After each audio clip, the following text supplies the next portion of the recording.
Assalamualaikum warahmatullahi wabarakatuh, and hello everyone. My name is Muhammad Farhan Afizi bin Jumain. My metric number is 10 Djl30022. Today we would like to presentation about air conditioning. An air conditioner is a system that is used to cool down a space by removing heat from the space and moving it to some outside area. The cool air can then be moved throughout a building through ventilation. This is a type of air conditioning. First, we have window air conditioning. Second, we have split air conditioner.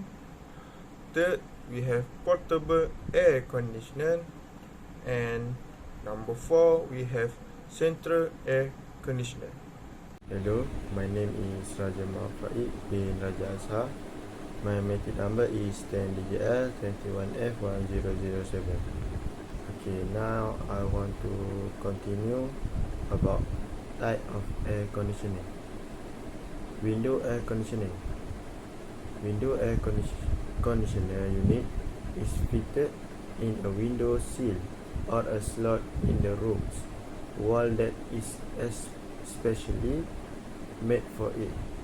This type is also referred to as a unitary air conditioning system. It blows out cool air on one end and ejects it on the other end. Second type, split air conditioner. The split air conditioner comprises of two parts, the outdoor unit and the indoor unit. Split air conditioning system provide the added convenience of not having to make a specialist slot in the room wall. This type is also referred to as a package terminal air conditioner. Third type, portable air conditioner. This is variation of unitary air conditioning system. This type has a mobile air conditioning system placed on the floor inside a room. It discharges exhaust heat through the exterior wall by means of a hose vent. While this type is noisier than other systems, it can cool even the most stubborn hot rooms. Salam sejahtera. Today I will explain about type of conditioning. The last type of conditioning is central air conditioning. Okay, this type of system make use of large compressor. Two separate package unit are also used. The condensing unit is placed outside the establishment and contains the condensing fan, compressor and condenser coil. The internal evaporator unit consisting of the evaporator coil and expansion valve is placed in the plenum of your furnace. Okay, this unify the ductwork of your air conditioning and heating system. Second is component in air conditioning. Component in air conditioning have 4 types. Such as compressor, condenser, expansion valve, evaporator. Okay, compressor. The compressor is the engine of the system as it works with a fluid that easily transforms the gas into a liquid. Its primary function is to convert low pressure gas into a high pressure gas which has a high temperature. In its working, the gap region between molecules get narrow down with produce energized gas. This energized gas, which also known as a refrigerant, is released from the compressor and enter the condenser. Hello, my name is Saifuddin bin Shahrudin. My metric number is 10Djl21F1004. I would like to talk about a condenser. The condenser coil contains a fan that cools the high pressure gas and convert it into a liquid. the product obtained and used by the evaporator to do the work. The compressor and condenser are the one placed outside of the house. And next, the expansion valve. The, the expansion valve receives the refrigerant fluid in an already filtered 100% liquid state. It then reduces the refrigerant fluid pressure before it enters the evaporator. This pressure drop cools the fluid, which is then sprayed into the evaporator. And next, the expansion valve. The, the expansion valve receives the refrigerant fluid in an already filtered 100% liquid state.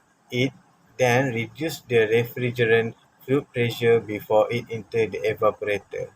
This pressure drop cools the fluid, which is then sprayed into the evaporator.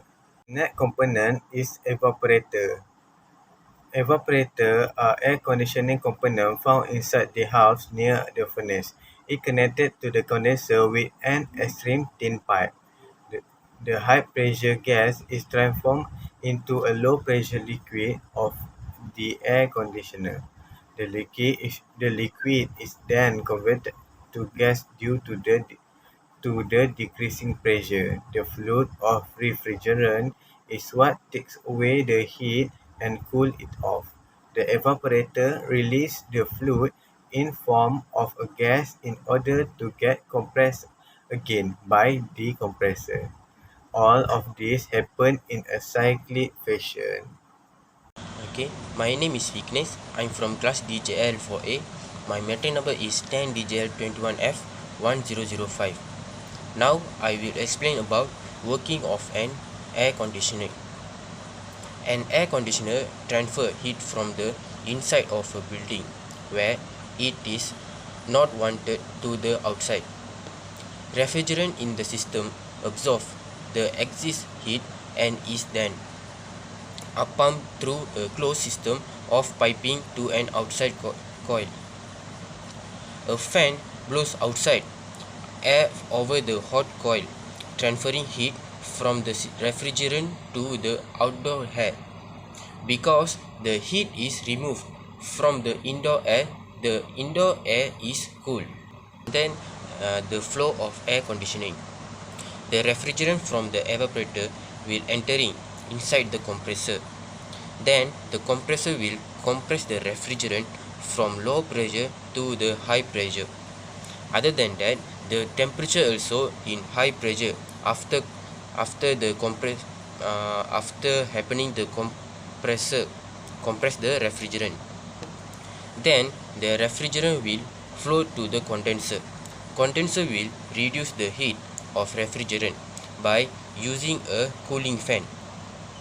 Then the refrigerant will flow out from condenser to the receiver dryer. The usage of receiver dryer is to throw out the moisture of water. After that, it moves to the expansion valve. The expansion valve will reduce the pressure and thus temperature goes below the temperature of the refrigerated space. When the refrigerant comes out from the expansion valve, the pressure is low and the temperature is cold. Lastly, it will move to the evaporator. By using a fan to the cooling will come out and we will feel cold. Type of refrigerant is R410A, R22, R134A, R407C, and there are a lot of refrigerant is out there. A refrigerant is defined as any substance that absorbs heat through expansion of vaporization and losses it through condensation in any refrigeration system. The explanation for R410A refrigerant gas is this coolant has been approved for use in new HVAC system. It is common to identify R410A by a brand name rather than its generic description. Since it is a hydrofluorocarbon HFC, it does not cause ozone depletion. It is the most commonly used refrigerant for newer light commercial and home unitary air conditioner system. The operative pressure for R410A significantly higher than R22, requiring that R410A system have component that can work at pressure over 50% higher than R22 systems. Hi, my name is Noida Mikiroski. My metric number is 10Djl30022. So this is refrigerant 22. R22 is no longer used for new air conditioning system, a change that became effective in year 2010.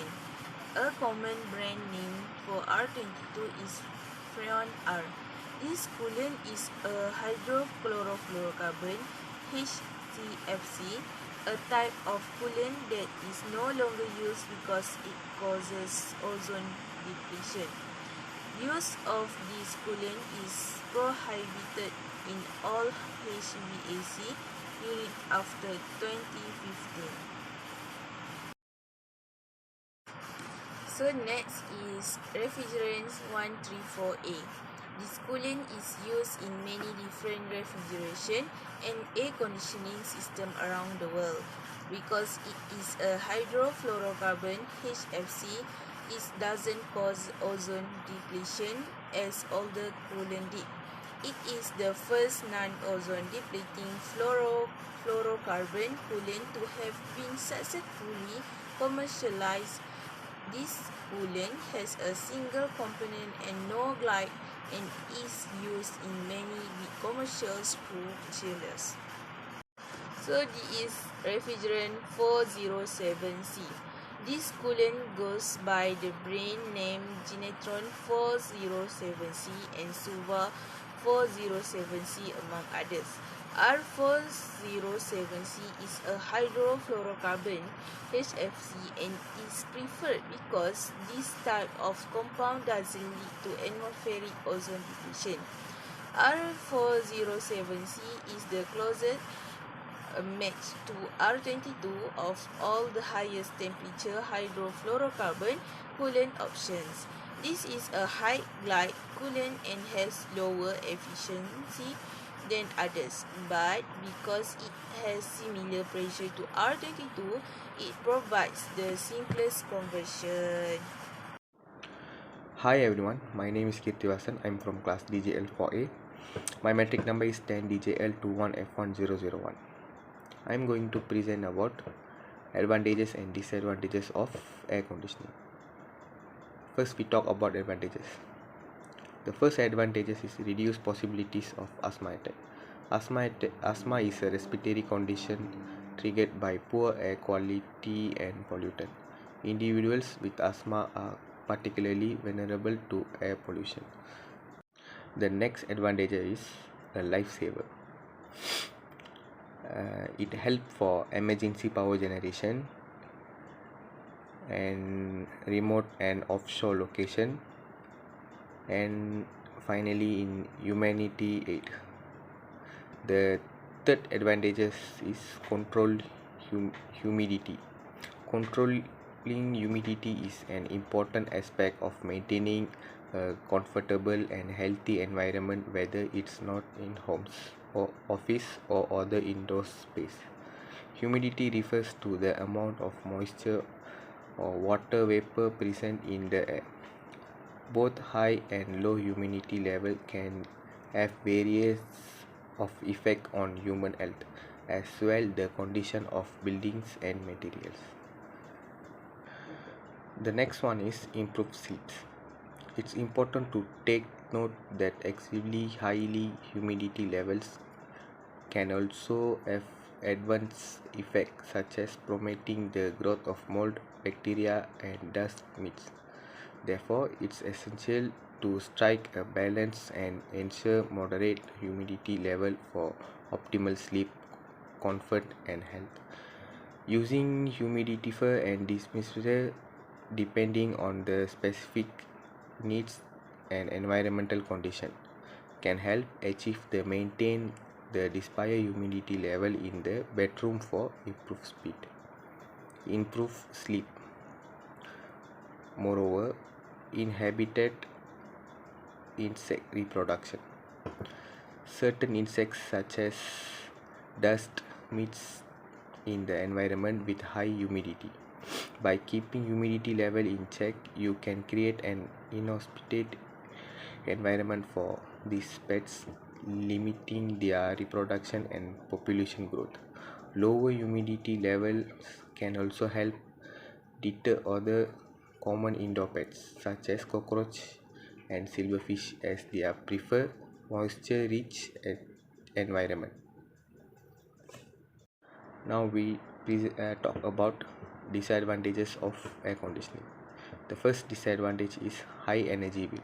Remember, it's essential to find a balance between celebrating the convenience of modern life and taking steps to conserve energy. By adopting energy efficient practice, you can positively impact the environment and potentially reduce your future energy bill. The second one is skin dryness. Skin dryness can be uncomfortable and can lead to various skin issues, including itchiness, fakeness, and irritation.